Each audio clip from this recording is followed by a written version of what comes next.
Hello, this is Mrs. Hughes. I teach world literature at Florence Township Memorial High School.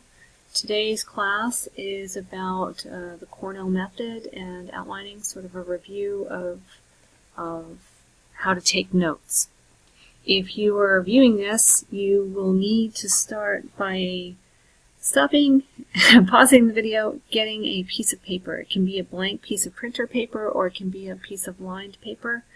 I think one sheet will do it. You'll need something to write with, a pen or a pencil, and that piece of paper, because during this presentation I'm going to ask you to take notes in the Cornell style. So I'll let you know when that is.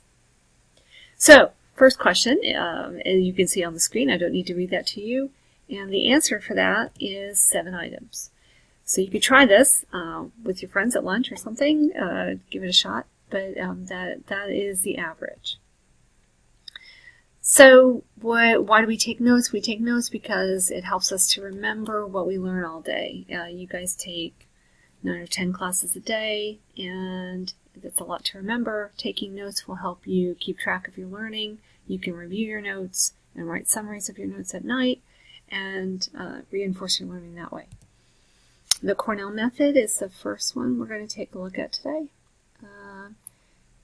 That is one that you might not be as familiar with, and so you're going to practice that in just a little while. Then we have the outlining method. That one you should probably be pretty familiar with, and mind mapping. If you're a visual learner, mind mapping is a great way to go because it helps you see the connections in key points and topics. The Cornell method is the method we talked about yesterday. As a review, what goes on the left side, you've got a sheet of paper, and about a third of the way in, so let's say this is a normal sheet of paper, about a third of the way in, you're going to draw a line, but it's not going to go all the way down, just a vertical line like that.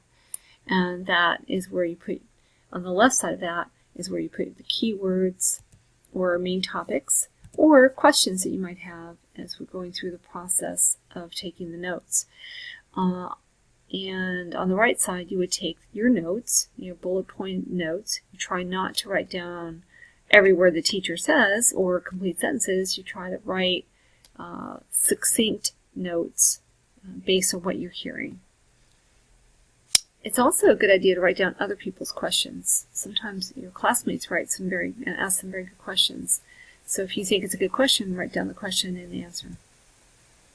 What goes on the right side of your Cornell notes, I just said, and then what goes at the bottom, there we go, so you can see that. What goes at the right side are your actual notes in bullet point form, and what goes at the bottom, you leave the bottom part of your paper open. At the end of the day, you scan through your notes, you review your notes, and then you write a summary at the bottom. This is a really good way to study. When you get to college and you're studying challenging material, this is the Cornell method is a great way to take notes in class.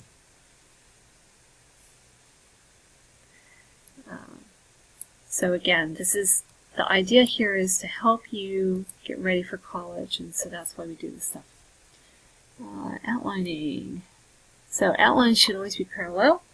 This means if you have an A, you should have a B. If you have a 1, then you should also have a 2. It's sometimes difficult to think of a second category, and if that's the case, then you wouldn't be taking that particular category in to a higher level of detail. The least amount of detail is the less indented material, and then if you have more detail, then it's more indented here. So outlining is best for research notes. It's more formal and it's more structured than mind mapping.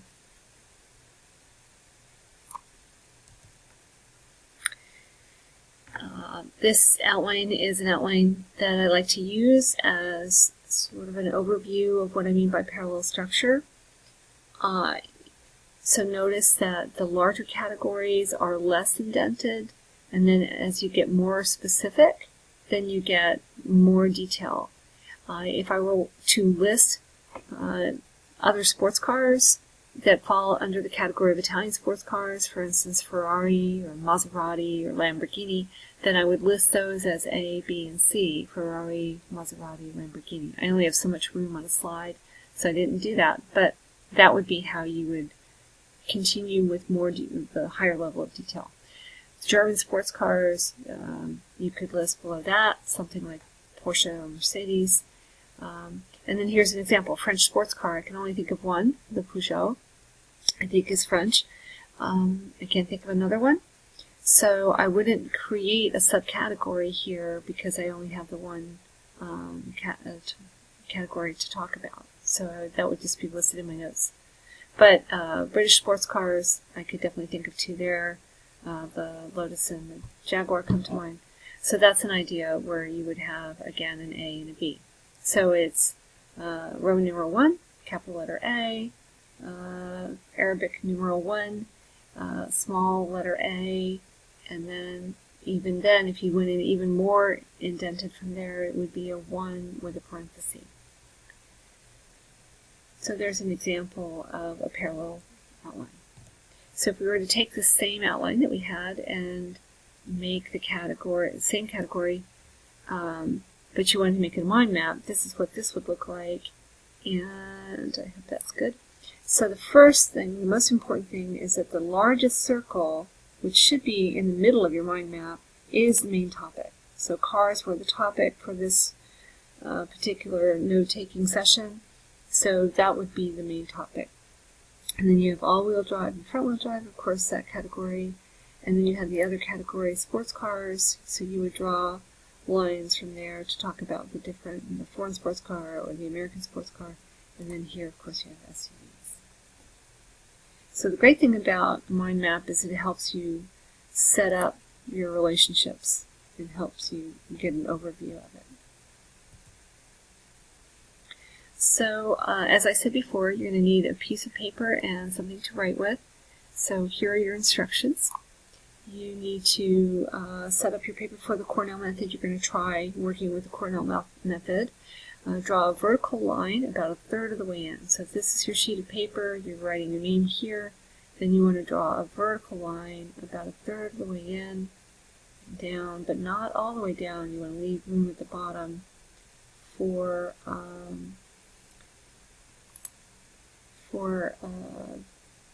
your summary. So let's try this. So it would look like this. It's not a very good straight line, but there it is. So that's what you would draw a vertical line here. You'd have your name here, and then you'd leave room at the bottom for your summary.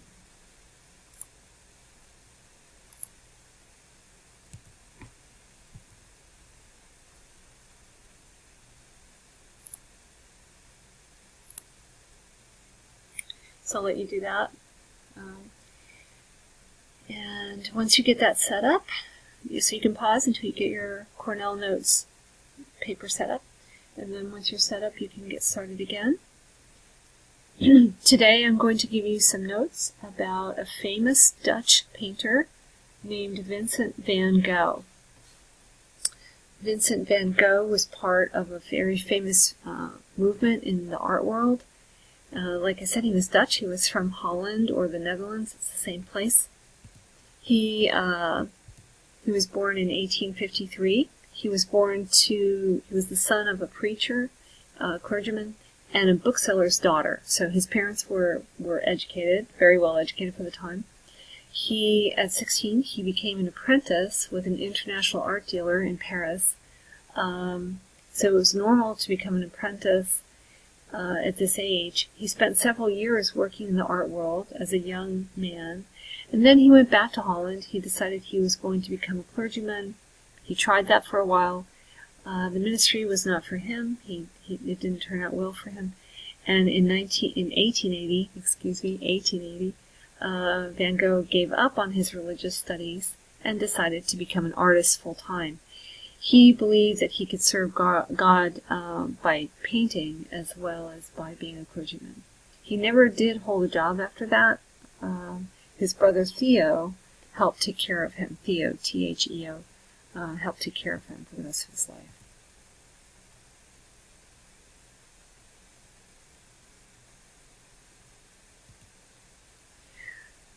His first paying job as an artist was, he studied independently, and in 1882 he got his first paid work, 12 drawings of The Hague.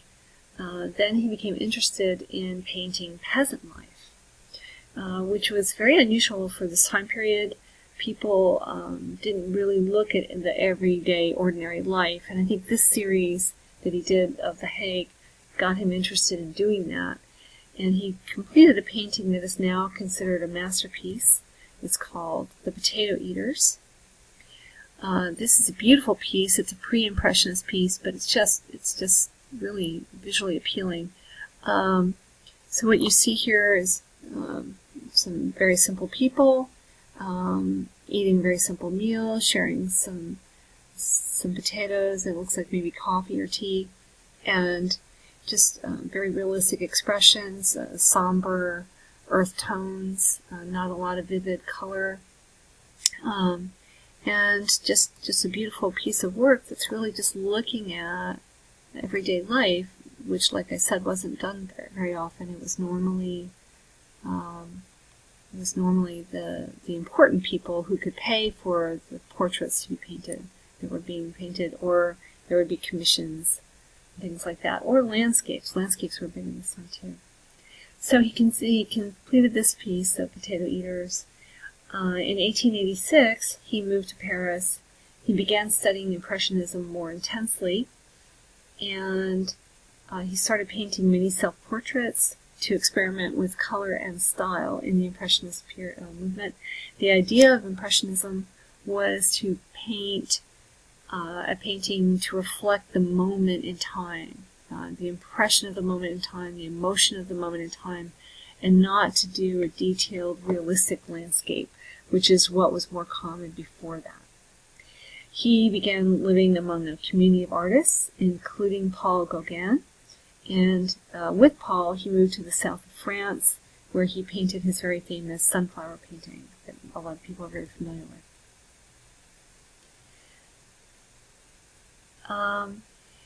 Then Van Gogh started having mental illness problems. He struggled with mental illness for the rest of his life. He began having psychotic episodes.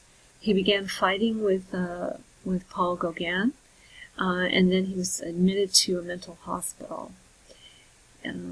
He struggled with it, but he did find therapy in his painting.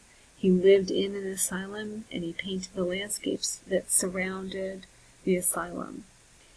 It was during this period, when he was at the asylum, that he produced his most famous painting, which is called The Starry Night, which is what you see here.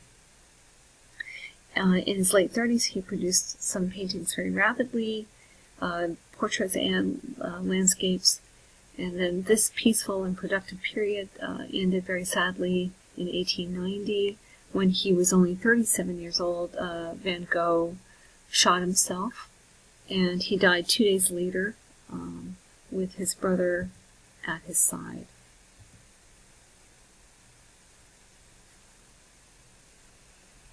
So that was your practice for taking Cornell notes. So now what I'd like you to do is review your notes, write down any questions you might have in the left side, and write your summary at the bottom.